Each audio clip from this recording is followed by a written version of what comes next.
Amici di Fumettomania, buongiorno. Oggi abbiamo un altro incontro mitico con l'artista internazionale Howard Chaykin, non ha bisogno di presentazioni, disegnatore di Black Kiss, disegnatore di The Shadow, di American Flagg, di Nick Fury, eccetera, eccetera. Power and Glory, innumerevoli lavori e innumerevole la sua produzione.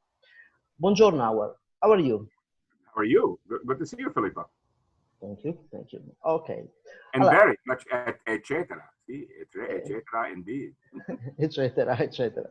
Eccetera, eccetera, Italia, Italia. You are expert of Italian culture, no? Cuisine, I remember. But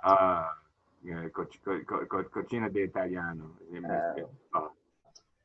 we will start now. The first question.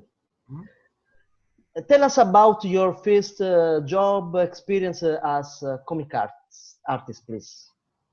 In my generation, when we started, the way we got work was to hang around the coffee room at DC Comics.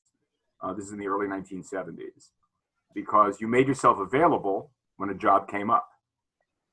Before that, I had been an assistant to Gil Kane, Gray Morrow, Wallace Wood, Neil Adams. And Neil had gotten me my first job at DC, which was just terrible. But you hung around and you made yourself available. If something came up, if something was needed, you did the job. And that's really how I got that first feature of the Sword of Sorcery, the Fathom and Grey Mouser stuff. I looked at it recently and realized how young I was. I was 21 when I did that. I sucked. I was terrible. But I was saved by the inker, which is often the case from young talent. And it just, I stayed with it. I mean, I'm a grind and a workhorse. So generally speaking, unlike a lot of my colleagues, I'm not naturally talented. I'm not naturally gifted, but I have a work ethic and I work very hard. And to be as good as I am, I have to work very hard because I'm not blessed. I'm blessed with fear, hunger, and blind rage. Okay. The second question. What do you remember about your collaboration with Malibu Comics Bravura? We remember your series Power and Glory. Yes. Power and Glory was it? There it is now. Yeah. Yes. Power and Glory was my attempt to make fun of comics in the 90s, because comics in the 90s were all about bombast and bullshit with no narrative. And it was my first toe dip into the world of generated color in comics, so I didn't know what the hell I was doing. But there I am. I had an absolutely wonderful time doing this, and it sank like a stone because nobody was buying this stuff. And I'm a difficult sell at best, but I had a great time. I'm still very close friends with a lot of the people that I knew back then. I was in my early 40s, and these guys were kids. And I'm still in touch with Ross and Tom and Dave, the guys who really ran the day-to-day business at Bravura. And of course, I brought Gil in, and I talked to Walter every week. So we're all aging quickly, but we're all hunkered down in the Shawshank Redemption theme park that we live in right now. And but the Bravura experience was great.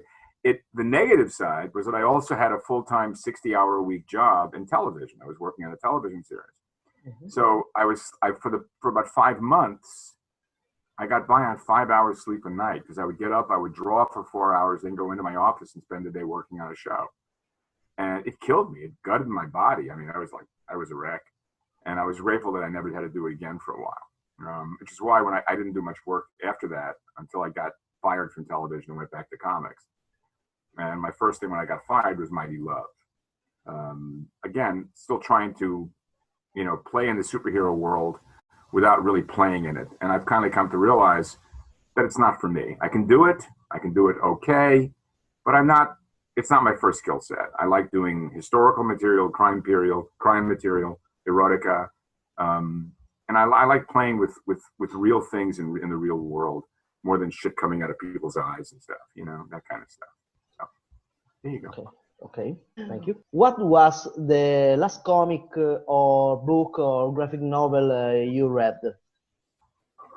I just recently read the first issue of Stephen Frank's Palomino, which absolutely is fantastic. It's new. It's being crowdfunded right now. It's just splendid. It's a crime book that takes place in the San Fernando Valley of Los Angeles in the 80s. Its sense of self, its sense of place, its characters. I love this book. It's the first book, as I said, I posted a note to say how much I love this book. It's the first thing that actually gave me hope for comics that I've read since I read Scalp by Jason Aaron's and Guerra. That was the last book I read with any regularity. I don't read many comic books. Right now I'm listening to a novel on my Audible and I'm reading a novel on my Kindle. So I'm always working that. And we have, we're in prison, so I have plenty of time. So there you go. Check out Stephen Frank's book.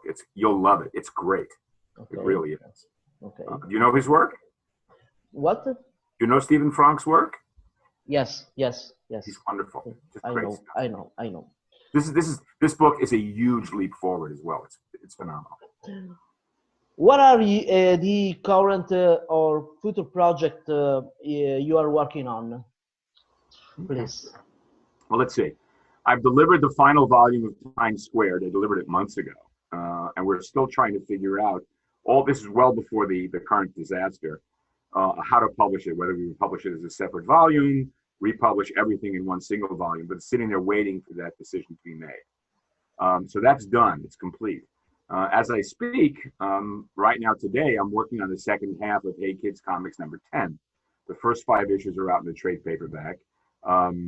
The Spanish language edition is from Dolman. Okay. I think we are negotiating the Italian edition. I don't remember with whom. The second arc of Hey Kids Comics goes from issue 6 to 11. And the first arc is about the Silver Age. The second arc is the narrative running from the Silver Age into the early 80s.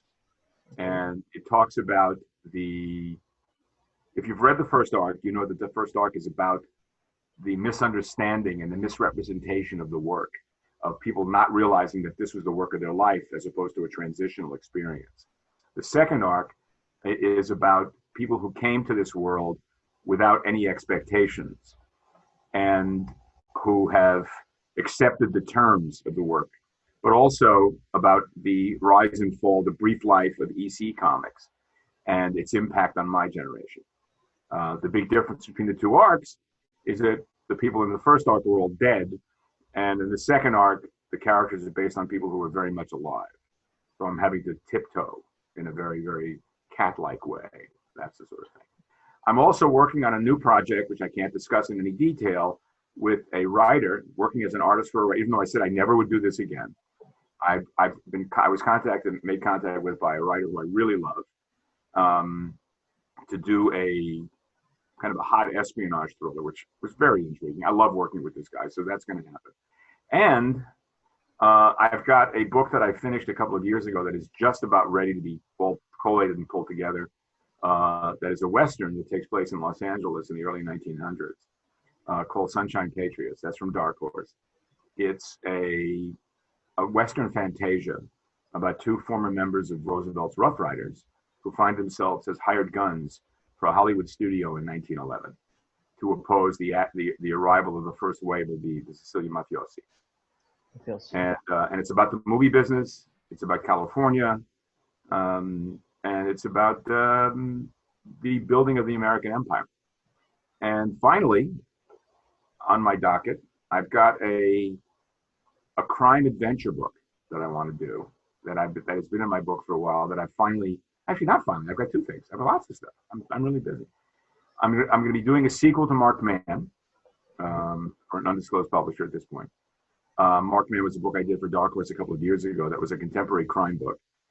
But I'm also working on a historical crime book about a World War, a soldier in Pershing's American Expeditionary Force who gets to France in 1917 and deserts under fire to head east across Europe to get to Russia to avenge a crime. And again, nobody cares about this stuff in a world that people love shit coming out of your eyes and laser beams coming out of your fingers. But I still prefer to do this sort of work and try to find an audience for it. So that's my story. Thank you for it. Thank you. That's all for now. Thank you, Howard, for your time. Stay Thank you, safe. guys. I hope stay well, please. Ok, yes, sì, sì. Ragazzi, amici di Fumettomania, per oggi abbiamo terminato questo mitico incontro con il grandissimo maestro Howard Chaykin e alla prossima. Thank you. Ciao. Ciao, ciao Filippo. Ciao, ciao.